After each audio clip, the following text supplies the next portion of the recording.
నిర్మల్ జిల్లా మామిడి మండలం పొన్కల్ గ్రామంలోని బ్యాంక్ ఆఫ్ మహారాష్ట్ర ఎదుట రైతులు సోమవారం ఆందోళనకు దిగారు.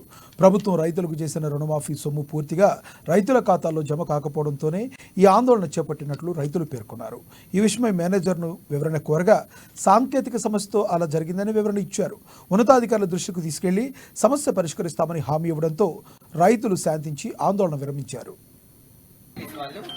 రివైజ్డ్ లిస్ట్ కూడా పంపించామన్నారు అని చెప్పిండు. నేను కూడా సార్కి అదే లిస్ట్ ఏమన్నా ఉంటే ఫార్మర్స్ కి తెలుస్తా అని చెప్పి అడిగాను. అయితే దానికి టైం పడుతుంది అన్నారు, 1-2 days అట్లా టైం పడుతుంది అన్నారు. అది ఒక 2-3 days ఆగితే మన టెక్నికల్ ఇష్యూ వల్ల మొత్తం అమౌంట్ పడలేదు. లక్షల్లోపు 1 lakh ఉంటే 16,000 15,000 పడడం జరిగింది. సో ఈరోజు నేను మార్నింగ్ మా జోనల్ ఆఫీస్ తో మాట్లాడితే వాళ్ళే చెప్పారనమాట, ఏదో టెక్నికల్ ఇష్యూ ఉంది బ్యాంక్ ఆఫ్ మహారాష్ట్ర మట్టికి. వాళ్ళు ఏమన్నారంటే వాళ్ళు సెక్రటేరియట్ కి రివైజ్ లిస్ట్ పంపిస్తారు, అప్పటి వరకు మీరు వచ్చి స్టేట్మెంట్ తీసుకొని మళ్ళీ ఇక్కడికి ఇచ్చి ఇబ్బంది పడద్దు. ఒక 1-2 days అయితే నేనే తీసుకొని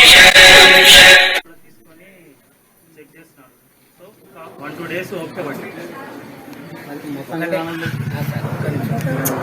చెప్పింది ఫైనల్ గా మనకు అర్థమయ్యేటట్టు నేను ఒక్క మాట చెప్తా. అయితే మనకు 1,00,000 ఉన్నా కూడా కొంతమంది కేసీఆర్ గవర్నమెంట్ లో 1,00,000 వచ్చింది, ఈ గవర్నమెంట్ కూడా 1,00,000 వేసేదే.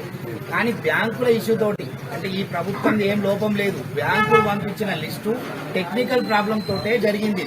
కాబట్టి ఆ టెక్నికల్ ప్రాబ్లం సాల్వ్ అయ్యేదాకా మీకు వచ్చిన లోన్ కోసం వెంటనే తీసుకోవడమో సార్ నచ్చి సతాయించడమో చేయకుండా ఒక 2 రోజులు ఆగుమంటాడు. మళ్ళీ కూడా మిగతా డబ్బులు కూడా రావచ్చు. ఇప్పుడు 50 కొందరికి 80